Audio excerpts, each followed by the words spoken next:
পড়ে শোনাচ্ছিলাম ডাফনে দু মোরিয়ারের psychological thriller উপন্যাস রেবেকা। উপন্যাসটির আজ ৯ম পর্ব। আমার জীবনের সেই প্রথম ও শেষ উৎসবের স্মৃতি মনে জাগলে আজও চোখে ভেসে ওঠে কত ছবি। গোধূলির আলো আধারী পটভূমিকায় যেন কতগুলি অস্পষ্ট রেখা। নাচ, গান, বাজনা, আলোবাজি, আনন্দ, কোলাহল, হাসি কলরবের অফুরান কত স্মৃতির মালিকা আজও থেকে থেকে আমার মনকে দোলা দিয়ে যায়।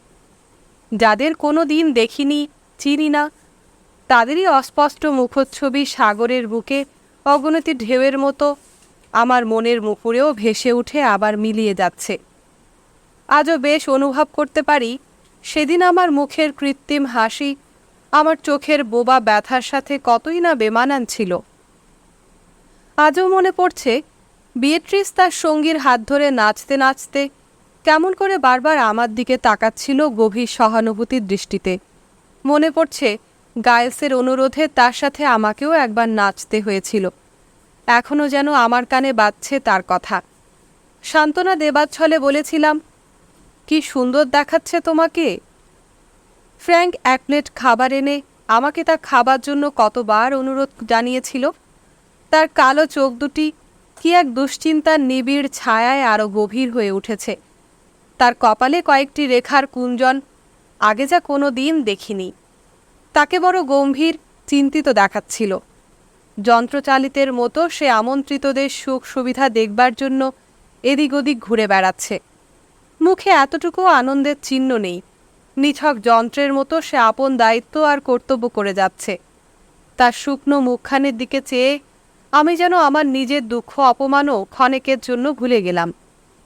সেদিনকার আনন্দোৎসবের রেশটুকু আজও আমার মনে একটা দুঃস্বপ্নের কুহিলির মতো জেগে আছে। একভাবে স্থির হয়ে দাঁড়িয়ে তাকিয়ে তাকিয়ে সব দেখছিলাম, কিন্তু আমার কোনো অনুভূতি ছিল না। সমস্ত ইন্দ্রিয় অসাড় হয়ে আমি যেন পাষাণ প্রতিমায় পরিণত হয়েছি। আমার পাশে যে নিশ্চল মূর্তিটি দাঁড়িয়েছিল তার মধ্যেও প্রাণের এতটুকু স্পন্দন ছিল না। কৃত্রিম হাসির মুখোশ পরে সে প্রাণহীন অভিনয় করে যাচ্ছে। সে তো আমার ম্যাগজিম নয়, একেবারে অন্য কেউ। তার চোখের দৃষ্টিতে আমার প্রিয়তমের পরিচিত দৃষ্টিকে খুঁজে পেলাম না। একে আমি চিনি না, জানি না। আমি যাকে ভালোবাসি আমার সেই ম্যাগজিম কোথায় গেছে হারিয়ে। তার শূন্য দৃষ্টি মাঝে মাঝে আমার মুখের ওপরেও এসে পড়ছে, কিন্তু সে দৃষ্টি যেন বহু দূরের। কি এক অজানা ব্যথায় বিহ্বল উন্মনা। মনে হলো তার মতো এমন একলা মানুষ জগতে আর একটিও নেই। আমার সাথে একটি কথাও সে বলেনি, আমার হাতখানি একবারের জন্য স্পর্শ করেনি। অতিথি অভ্যাগতদের সাথে সে হাসি মুখে কথা বলছে। তার এই নিখুঁত অভিনয় আমি ছাড়া আর কেউ বুঝতে পারছে না। যাদের আমি কোনো দিন দেখিনি, চিনি না, তাদেরই জন্য আমাকে মনের দুঃসহ জ্বালা নিয়েও মুখে হাসির ছলনা মাখাতে হয়েছে। ফ্র্যাঙ্ক আর একবার লেমনেড নিয়ে আমার কাছে এসে দাঁড়াতেই ক্ষীণস্বরে বললাম, না, আমি খাবো না। কতক্ষণ দাঁড়িয়ে আছেন? একটু বসবেন, চলুন ওদিকটায়। না। একটু কিছু মুখে দিন। না না, আমার খিদে নেই। সবাই নাচছে, কত রকমের সুর তরঙ্গে হলঘর মুখরিত হয়ে উঠেছে। অতিথি অভ্যাগত সবার মুখে পরিতৃপ্তির আনন্দ। তাদের নাচের ভঙ্গিমায় উচ্ছল প্রাণ প্রাচুর্যের উন্মাদনা।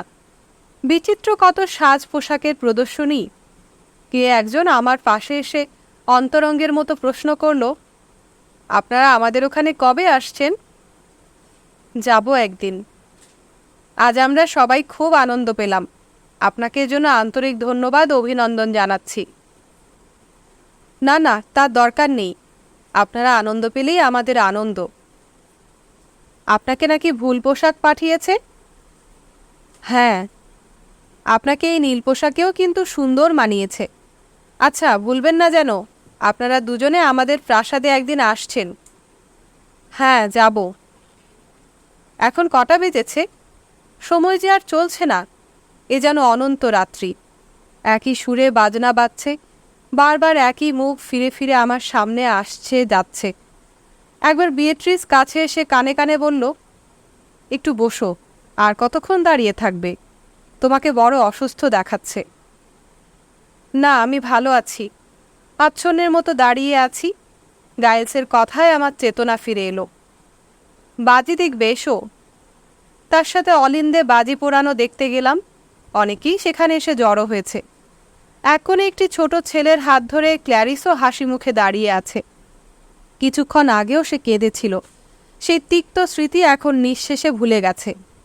আমি পুতুলের মতো স্থির হয়ে দাঁড়িয়ে আকাশের দিকে অপলক তাকিয়ে অন্ধকারের বুকে আলোর ঝিকিমিকি দেখছি।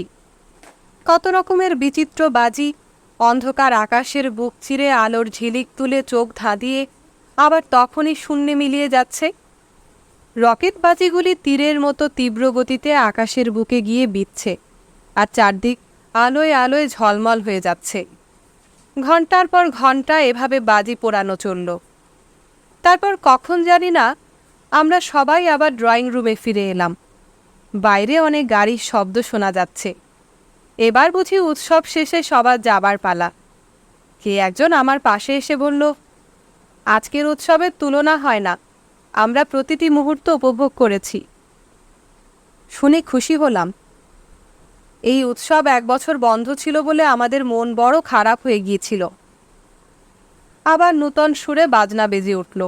সবাই হাত ধরাধরি করে গোল হয়ে নাচতে নাচতে কি একটা গান গাইছে। উৎসব শেষ হয়ে যাবার আগে শেষবারের মতো তারা আনন্দে মাতোয়ারা হয়ে উঠেছে। শেষ হয়েও যেন শেষ হতে চায় না। আবার কে একজন এসে আমার হাত ধরে বলল, আসছে মাসের 14ই আপনারা আমাদের ওখানে আসছেন, ভুলবেন না যেন। তাই নাকি? হ্যাঁ, মিসেস লেসি আমাদের কথা দিয়েছেন। ও আচ্ছা। বিদায় সম্ভাষণ জানাবার জন্য সকলে একে অন্যের পেছনে সারি বেঁধে দাঁড়িয়ে আছে। ম্যাক্সিম তখন হল ঘরের অন্যদিকে দাঁড়িয়েছিল। অনেকে আমার দিকে এগিয়ে আসছে দেখে আবার আমার বিবর্ণ মুখে একটু হাসির প্রলেপ বুলিয়ে নিলাম। অনেকদিন পর আজকের সন্ধ্যা বড় আনন্দে কাটল। শুনে খুশি হলাম। এই উৎসবটার প্রবর্তন করার জন্য আপনাকে অনেক ধন্যবাদ। কোনো উত্তর না দিয়ে বিনীতভাবে একটু হাসলাম। আজকে যে আনন্দ পেলাম তার তুলনা হয় না। সত্যি?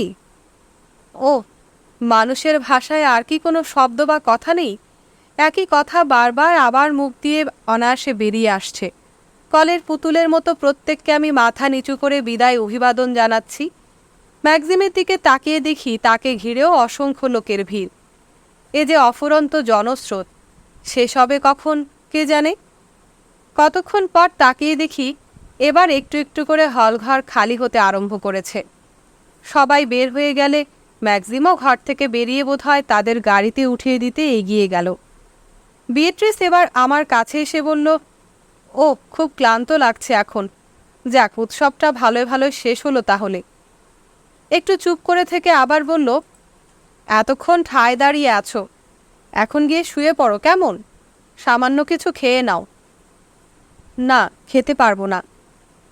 তাহলে এখনই গিয়ে শুয়ে পড়ো, কাল অনেক বেলা অবধি ঘুমোবে। কেউ কিছু বুঝতে পারিনি, আর ভেবো না। আচ্ছা।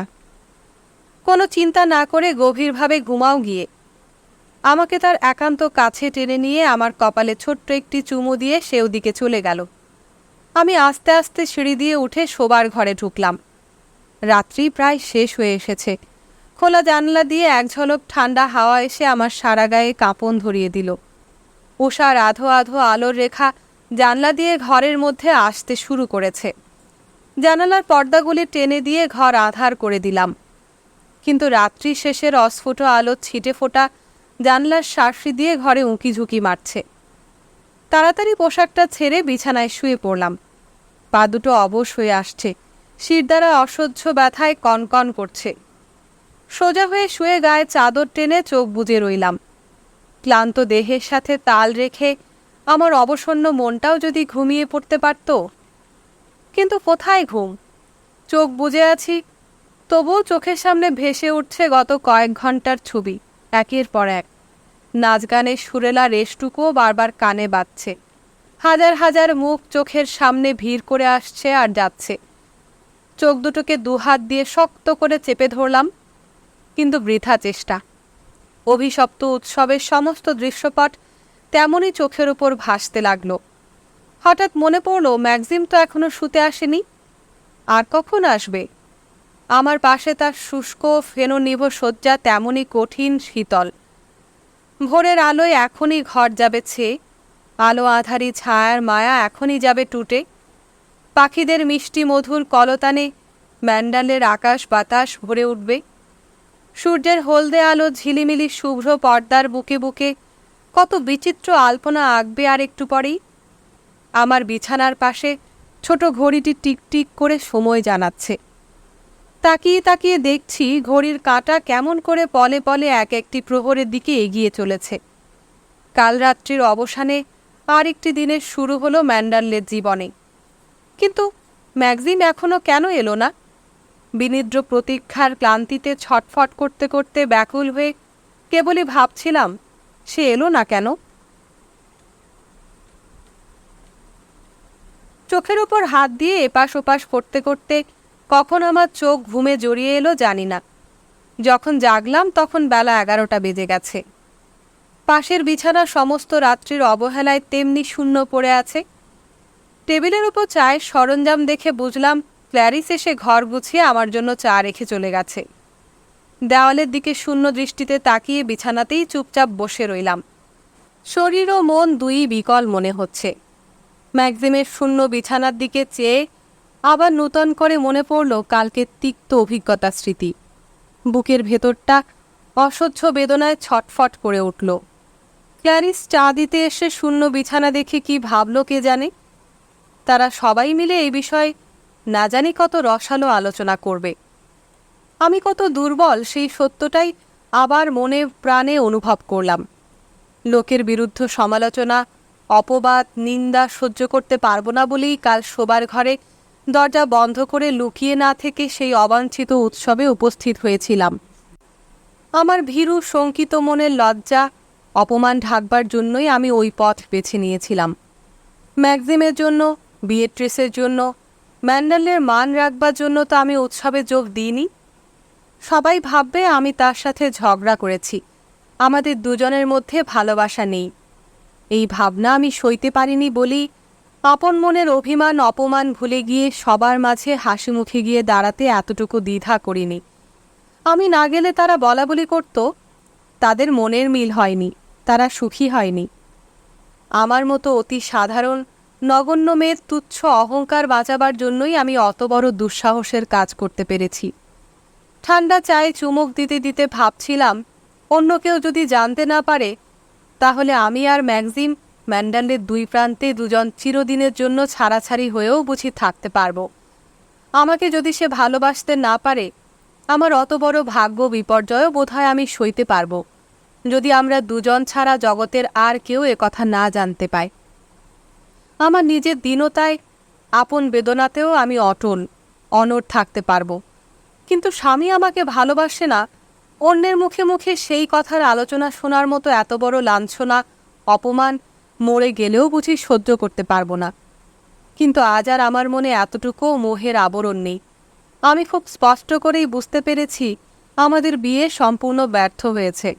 আমার ভাগ্যদেবতার এ কি নিষ্ঠুর পরিহাস। আমাদের কথা কাল ওরা যা বলছিল তার প্রতিটি কথা সত্য, বড় কঠিন নিষ্ঠুর সত্য। আমাদের মিলন সত্যি সার্থক হয়নি। আমরা দুজন দুজনের সত্যিকারের সাথী, জীবনের সমব্যথী হতে পারিনি। আমার মতো অনভিজ্ঞ সাধারণ মেয়ে কোনো দিক দিয়েই ম্যাক্সিমের উপযুক্ত হতে পারে না, একথা আজ মর্মে মর্মে উপলব্ধি করেছি।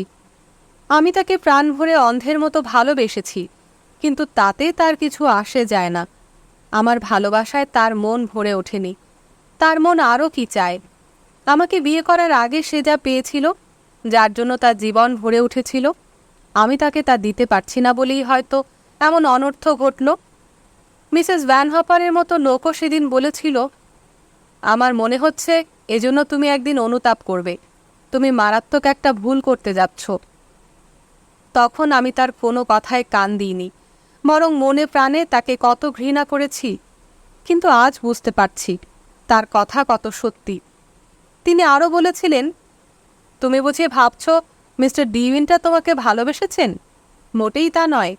ওই বিরাট প্রাসাদে একলা তার আর বাস করতে ভালো লাগছে না, তাই। তার প্রতিটি কথা আজ অক্ষরে অক্ষরে ফুলে গেছে। এত বড় খাঁটি কথা হয়তো তিনি জীবনে আর কোনো দিন বলেননি। ম্যাক্সিম আমাকে ভালোবাসেনি, আজও ভালোবাসে না, বাসবেও না কোনো দিন। আমাকে যতটুকু আদর সোহাগ করেছে, ভালোবেসে অন্তর ঢেলে তা করেনি। সহজাত অনুপ্রেরণায় একটি পুরুষ একটি মেয়েকে যতটুকু কাছে টেনে নেয়, তার বেশি সে কিছু দেয়নি। আমার ম্যাক্সিম সে নয়, সে রেবেকার ম্যাক্স।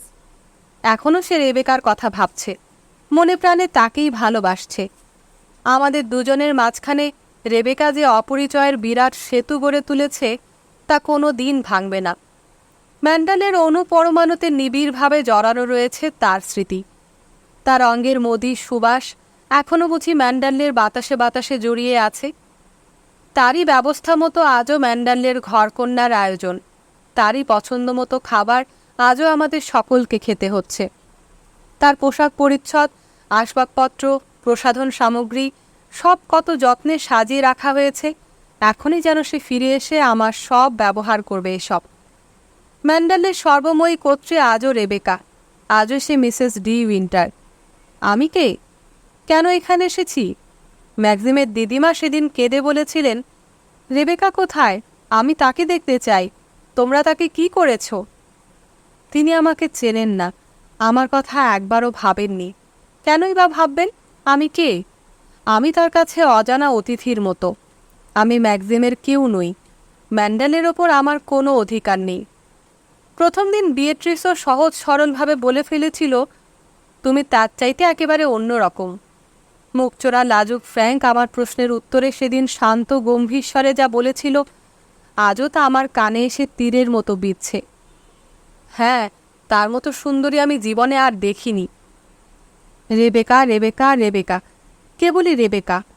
শয়নে স্বপনে নিদ্রা জাগরণে আমি তাকে দেখতে পাচ্ছি, অনুভব করছি। আমার সকল ভাবনা চেতনা সে আচ্ছন্ন করে রেখেছে। তার সুন্দর সুঠাম অপরূপ প্রতিটি ভঙ্গিমা যেন আমার কত চেনা। একরাশ কালো কুচকুচে চুলের মাঝে শুভ্র সুন্দর অনুপম একখানি মুখচ্ছবি আমার চোখের সামনে অনুক্ষণ জ্বলজ্বল করছে। তার অনিন্দ মুখখানির অপরূপ হাসিটুকুও যেন আমার কত পরিচিত। তার মধুর স্বর বিনাত্তারে মিষ্টি আলাপের মতো আমার কানে ঝংকার তুলছে। তার অঙ্গের মদির সুগন্ধ যেন আমায় মাতাল করে দিচ্ছে। রেবেকা, রেবেকা, শুধুই রেবেকা। রেবেকার নাকপাশ থেকে আমার মুক্তি কোথায়? তার সাথে আমি প্রতিদ্বন্দ্বিতা করব কেমন করে? রেবেকার চির যৌবন, সে যে চির নূতন, তাকে আমি কোনো দিন পরাজিত করতে পারবো না। তাকে তার অধিকার থেকে এতটুকুও নড়াতে পারবো না। না না, আর আমি ভাবতে পারছি না। এসব ভাবতে ভাবতে কি পাগল হয়ে যাব? বিছানা থেকে উঠে জানালার পর্দাগুলি সব টেনে তুলে দিলাম। সূর্যের অবারিত আলোর ছটায় ঘর ভরে গেল। দরজার কাছে আসতেই দেখলাম এক টুকরো কাগজের মতো কি দেখা যাচ্ছে। তুলে দেখি বিয়েট্রিসের চিঠি, আমাকে লেখা। খুব তাড়াতাড়ি পেন্সিলে লিখেছে, তোমাকে অনেক ডেকেও কোনো সাড়া পাইনি, হয়তো ঘুমোচ্ছিলে। গায়েলসের আজ ক্রিকেট খেলা আছে বলে এত সকালে চলে যাচ্ছি। কালকে সে যা হইহুল্লোড় করেছে, তাতে কি করে আজ আবার খেলবে ভগবানই জানেন। আমার পা দুটোও বড় ব্যথা করছে। ফাট বলল, ম্যাক্সিম খুব ভোরে চা খেয়ে কোথায় বেরিয়ে গেছে। তোমরা দুজনে আমাদের ভালোবাসা নেবে।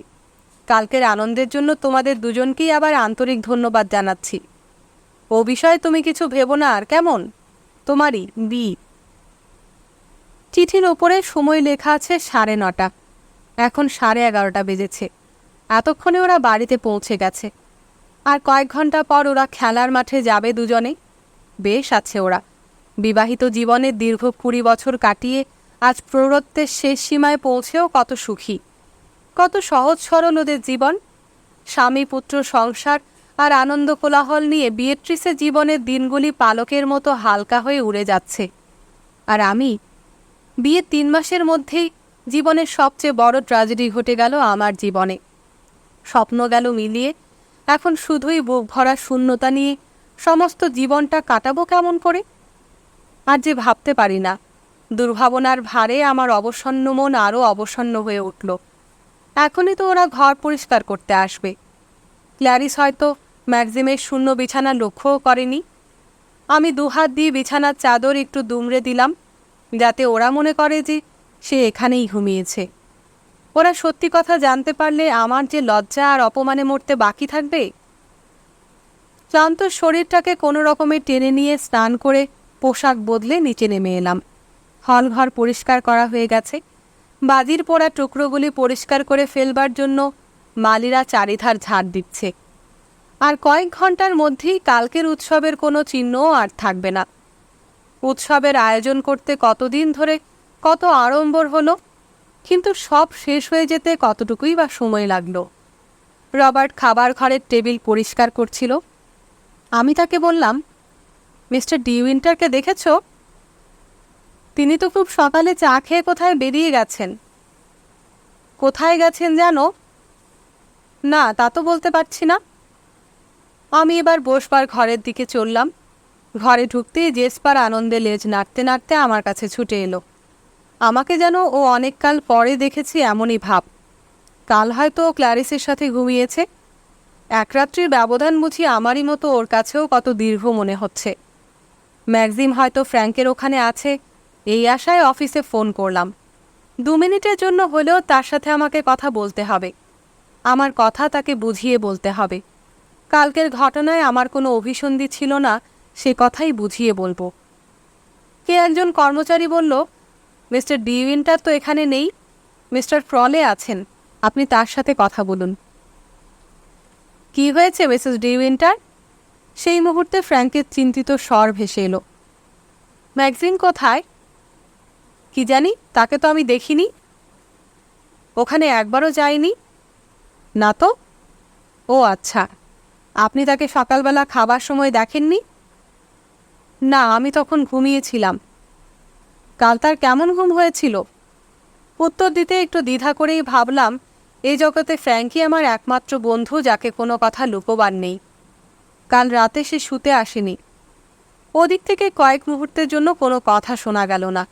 তারপর খুব আস্তে সে বলল, ও বুঝেছি। আবারও একটু চুপ করে থেকে বলল, এরকম একটা কিছু ঘটবে আশঙ্কা করেছিলাম। আমি অস্থির স্বরে বলে উঠলাম, কাল সবাই চলে যাবার পর সে কিছু বলেছিল?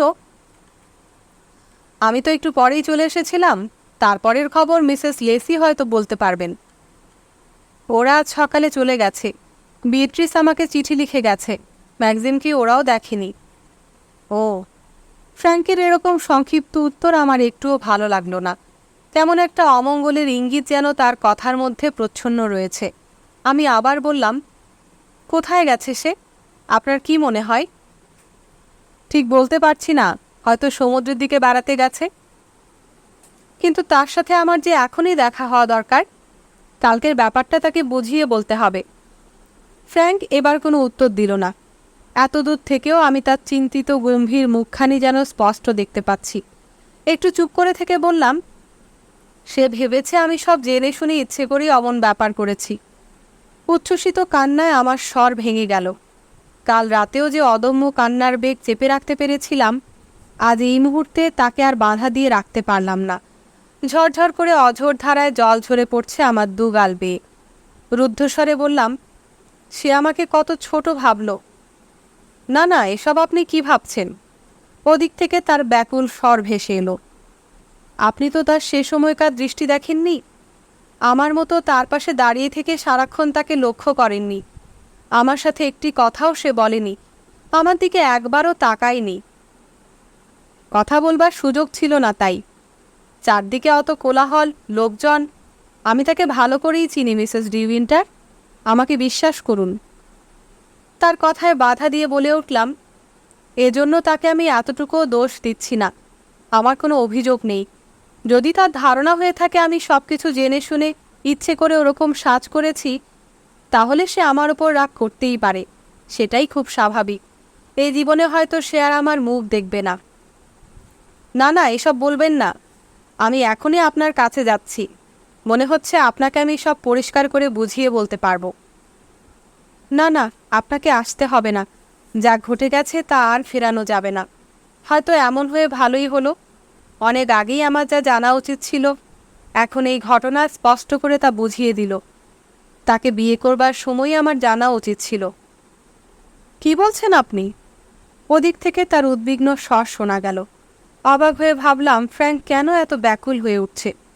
ম্যাক্সিম আমাকে ভালো না বাসলে তার কি ক্ষতি? তাদের দুজনের কথা, তার এবং রেবেকার কথা বলছি।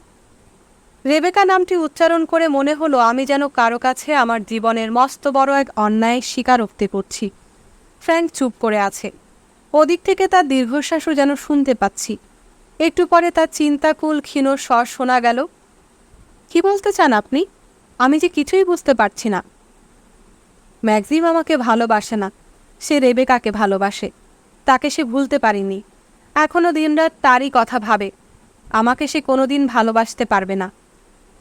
আমার কথা শুনে ফ্র্যাঙ্ক খুব চমকে উঠে কি বলে উঠল। আমি সব বুঝতে পেরেছি জেনে হয়তো খুব আঘাত পেয়েছে। আমি আবার বললাম, আমার মনের অবস্থা, আমার অনুভূতি হয়তো এখন কিছুটা বুঝতে পারবেন। আমি আপনার ওখানে যাচ্ছি, এক্ষুনি যাচ্ছি। আপনার সাথে আমার জরুরি কথা আছে। শুনুন Mrs de Winter. Mrs de Winter. সে ব্যাকুলভাবে আমাকে ডাকছে। ফোন ছেড়ে দিয়ে উঠে দাঁড়ালাম। আমি তার মুখোমুখি হতে চাই না। কি বলে সে আমার সান্ত্বনা দেবে? আমার মনে আর এতটুকুও মোহের আবরণ নেই।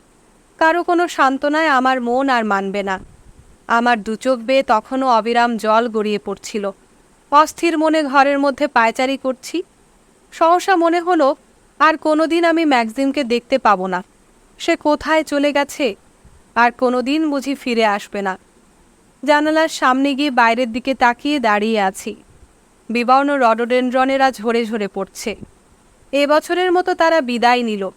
সাগরের বুক থেকে ঘন কুয়াশা কুণ্ডলি পাকিয়ে পাকিয়ে ওপরের দিকে উঠছে। অধিকার অরণ্য তাই আর দেখা যাচ্ছে না। বসবার ঘর থেকে বেরিয়ে অলিন্দে গিয়ে দাঁড়ালাম। নিবিড় কুয়াশার আড়ালে সূর্য তার মুখ লুকিয়েছে। মনে হলো কি এক অজানা অমঙ্গলের কালো ছায়া যেন ম্যান্ডালের আকাশ থেকে সব আলো কেড়ে নিয়েছে। আনমনে হাঁটতে হাঁটতে আমি ম্যান্ডালের আঙিনা পার হয়ে অরণ্যের দিকে এগোতে লাগলাম। কুয়াশার ঘন আস্তরণ গাছের গায়ে আঘাত খেয়ে ফোঁটা ফোঁটা বৃষ্টি হয়ে আমার মাথায় ঝরে পড়ল। জেসপার কখন এসে আমার পায়ের কাছে চুপ করে দাঁড়িয়ে আছে। আজকের বিশ্রী গুমোট আবহাওয়া তাকেও বিমর্ষ করে দিয়েছে। অরণ্যের শেষ প্রান্তে মাটির কোলে উত্তাল সাগর আছড়ে আছড়ে পড়ছে। তার একটানা কল্লোল এখান থেকেও স্পষ্ট শুনতে পাচ্ছি। সমুদ্রের নোনা স্বাদ বুকে নিয়ে ধূসর কুয়াশার এক ঝলক আমার গা ঘেঁষে ম্যান্ডালের দিকে ধেয়ে চলল।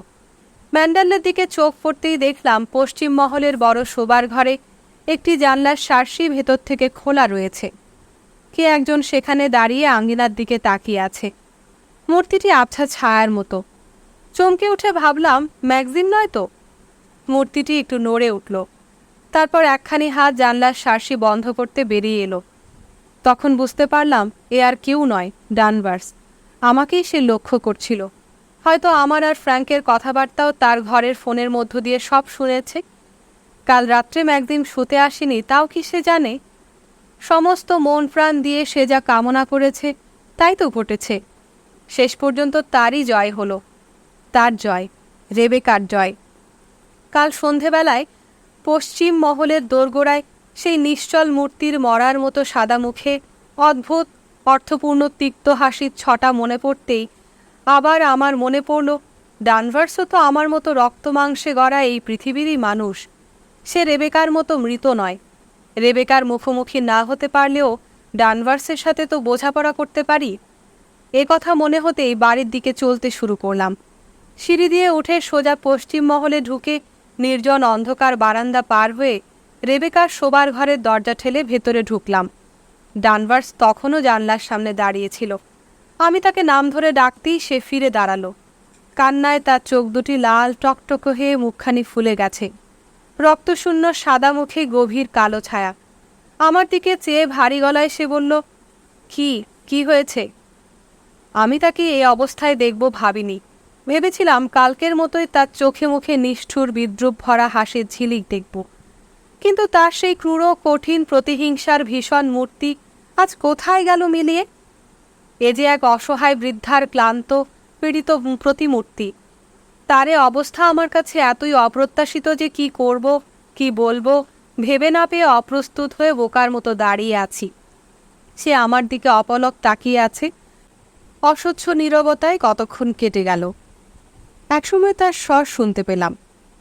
খাবার তালিকা রোজকার মতো টেবিলের ওপরে রেখে এসেছি। তার কথায় যেন একটু সাহস পেলাম মনে। বললাম, আমি খাবারের কথা বলতে আসিনি। কেন এসেছি আপনিও তা জানেন। সে কোনো উত্তর দিল না। আপনি যা চেয়েছিলেন তাই করতে পেরেছেন। আপনার অভিলাষ পূর্ণ হয়েছে। এখন সুখী হয়েছেন তো? আমার দিক থেকে মুখ ঘুরিয়ে নিয়ে বাইরের দিকে তাকিয়ে এসে বলল, আপনি কেন এখানে এসেছেন?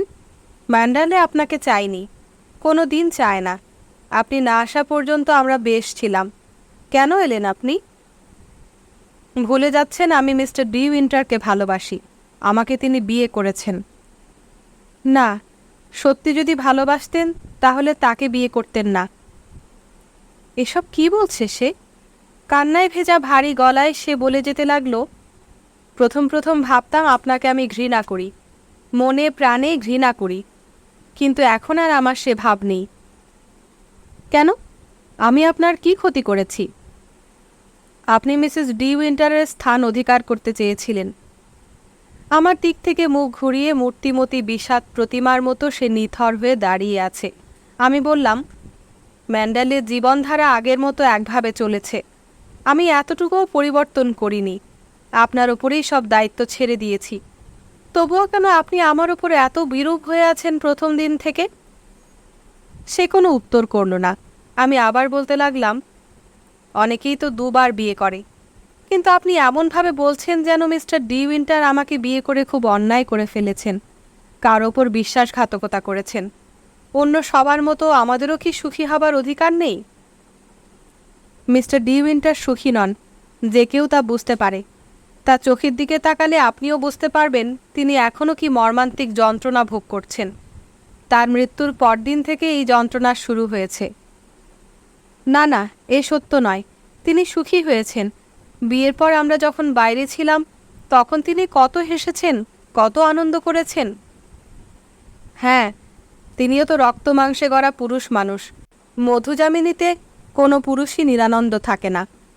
তাছাড়া মিস্টার ডি উইন্টারের বয়স এখনও তো 46ও পূর্ণ হয়নি।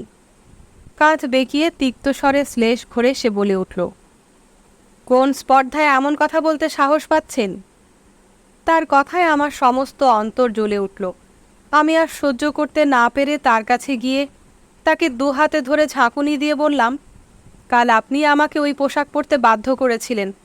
আপনি না বললে আমি স্বপ্নেও অমন সাজের কথা ভাবতে পারতাম না। মিস্টার ডি উইন্টারকে আঘাত করবার জন্য, দুঃখ দেবার জন্যই আপনার এই জঘন্য ষড়যন্ত্র।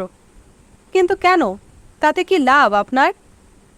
আমার হাতের মুঠো থেকে সে জোর করে নিজেকে মুক্ত করে নিল। তার সাদা মুখখানি এবার রাগে অপমানে লাল হয়ে উঠেছে। উত্তেজিতভাবে সে বলে উঠল, তিনি দুঃখ পেলে আমার কি? আমার কথা তিনি একবারও কি ভেবেছেন যে আমি তার মনের দিকে চাইব? মিসেস ডি উইন্টারের স্থান অধিকার করে আপনি তারই সব জিনিস স্পর্শ করছেন, ব্যবহার করছেন। তা দেখে আমার কেমন লাগে সে কথা কি তিনি একবারও ভেবেছেন? তার বসবার ঘরে লেখবার টেবিলের সামনে বসে তারই কলম দিয়ে আপনি লিখছেন। ম্যান্ডালে আসা অবধি বাড়ির যে ফোনে তিনি তার জীবনের কত কথা আমাকে বলতেন, সেই ফোনে আপনিই যখন কথা বলেন তখন আমার সমস্ত অন্তর জ্বলে পুড়ে যায়। আমি সইতে পারি না, কিছুতেই সইতে পারি না।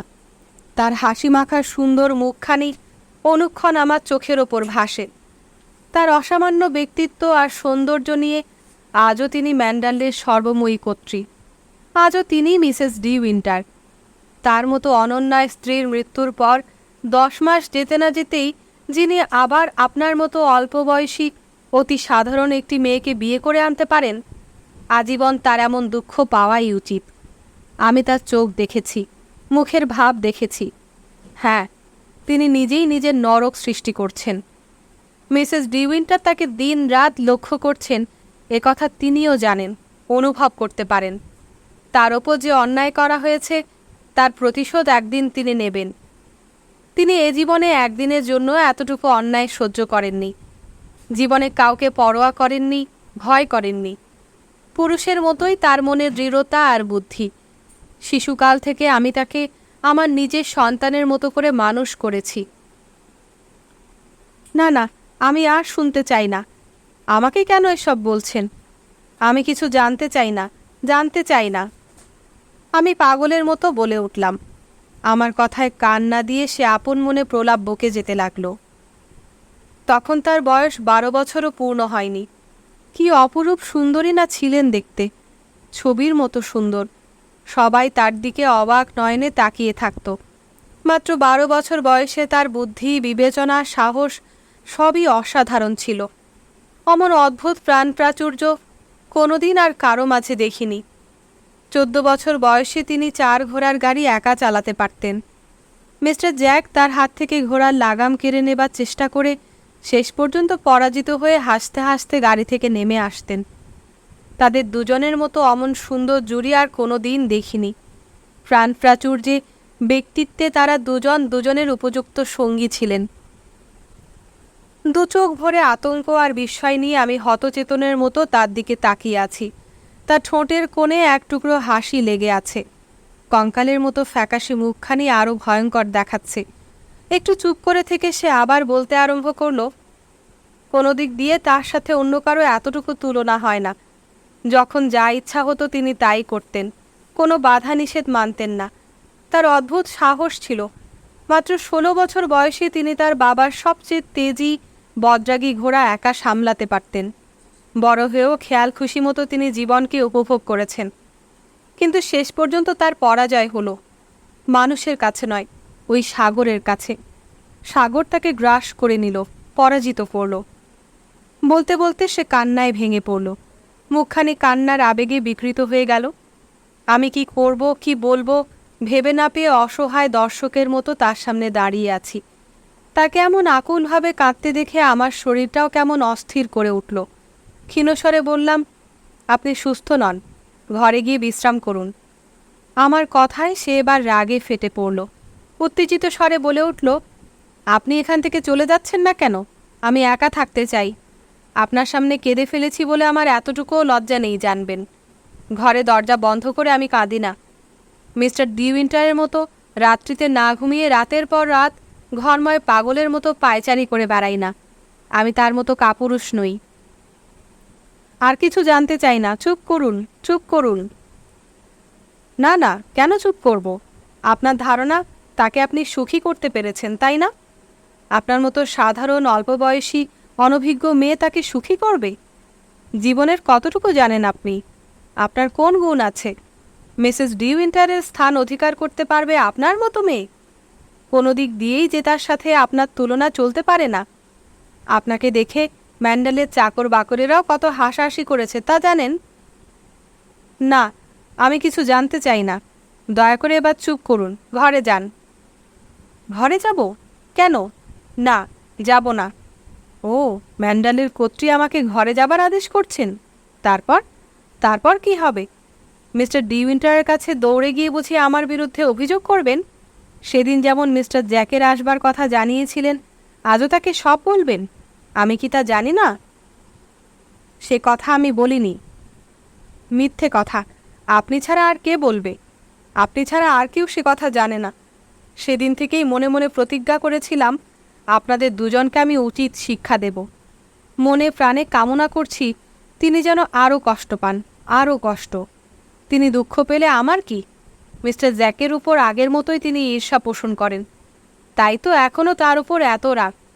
মিসেস ডি উইন্টারের সাথে যারাই মেলামেশা করতেন, মিস্টার ডি উইন্টার তাদের প্রত্যেককে ঈর্ষা করতেন। কিন্তু তিনি কিছুই গ্রাহ্য করতেন না। শুধু হাসতেন আর বলতেন, আমি যেমন খুশি চলব। কোনো পুরুষ তাকে একবার দেখলেই তার জন্য পাগল হয়ে যেত। তার কত বন্ধুবান্ধব ছিল। তিনি তাদের নিয়ে সাগরে নৌকা বিহার করতে যেতেন। সাগর পাড়ের কুটিরে তাদের সাথে বনভোজন করতেন। তারা সবাই তাকে ভালোবাসা জানাতো। তিনি হাসতেন আর আমাকে সব কথা বলতেন। এসব তার কাছে নিছক খেলার মতো ছিল। পুরুষের ভাবোচ্ছ্বাস তার মনে এতটুকুও দাগ কাটতে পারত না। তাকে পাওয়ার জন্য সবাই পাগল হয়ে উঠত। একে অন্যের ওপর ঈর্ষায় জ্বলে পুড়ে মরত। Mr de Winter, Mr Jack, Mr Crawley কে না তাকে ভালোবাসতেন আর পরস্পরকে ঈর্ষা না করতেন? আমি এবার পাগলের মতো চিৎকার করে উঠলাম, আর বলবেন না, চুপ করুন, চুপ করুন। একান্ত কাছে সরে এসে আমার মুখের কাছে মুখ এনে ফিসফিস করে বলল, আপনি কোনোদিন তার সমান হতে পারবেন না, তার স্থান অধিকার করতে পারবেন না। তিনি চিরদিন ম্যান্ডালের কর্ত্রী থাকবেন। তিনি সত্যিকারের মিসেস ডি উইন্টার। আপনি কে? কেউ নন। আপনি এখানে একেবারে অবাঞ্ছিত।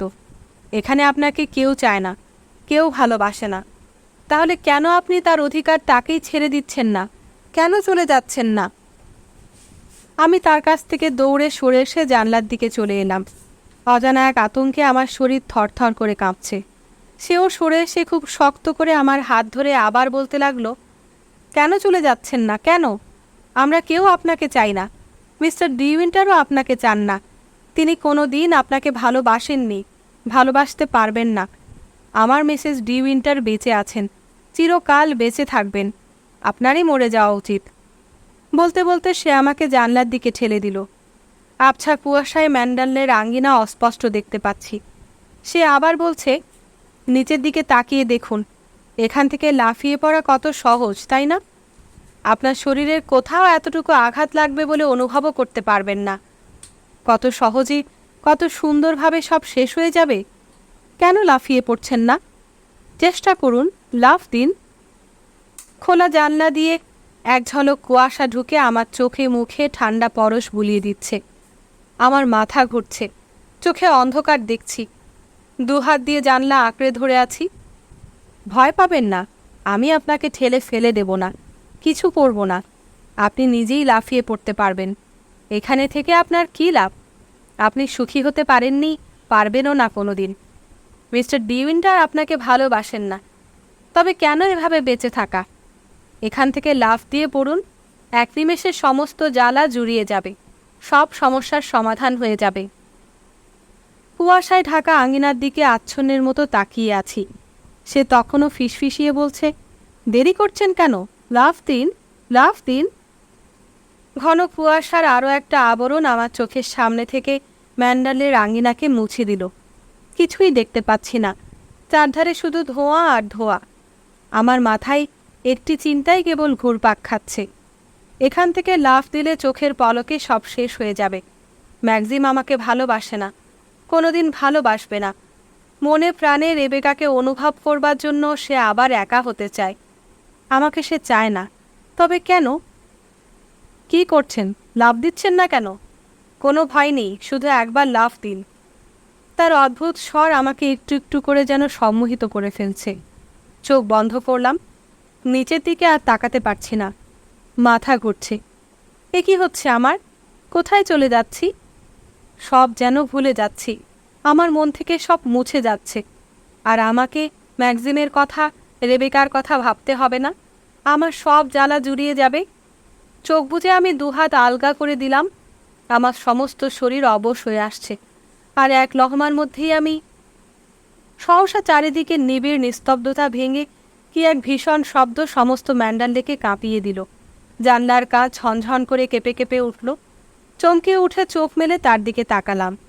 আবার সেই প্রচণ্ড বিস্ফোরণের গুরুগম্ভীর আওয়াজ। আবার আবার ম্যান্ডালের আকাশে বাতাসে সেই প্রচণ্ড শব্দের অনুরণন হতে লাগলো। অরণ্যের পাখিরা ভয় পেয়ে সেই শব্দের সঙ্গে তাদের ব্যাকুল কলরব মিলিয়ে দিল। ক্ষীণস্বরে প্রশ্ন করলাম, কি হলো? ও কিসের শব্দ? ডানভার্স এবার তার কঠিন মুঠো শিথিল করে এগিয়ে গিয়ে বাইরের দিকে তাকালো। একটু পরে তাকে বলতে শুনলাম, রকেটের শব্দ, জাহাজের বিপদ সংকেত। ম্যান্ডালের উপসাগরে কোনো জাহাজ ডুবি হয়েছে নিশ্চয়ই। নিথর নিস্পন্দ হয়ে আমরা দুজনেই কুয়াশাচ্ছন্ন আঙ্গিনার দিকে তাকিয়ে আছি। কয়েক মুহূর্ত পর শুনতে পেলাম কে যেন দ্রুত পায়ে অলিন্দের দিকে এগিয়ে আসছে।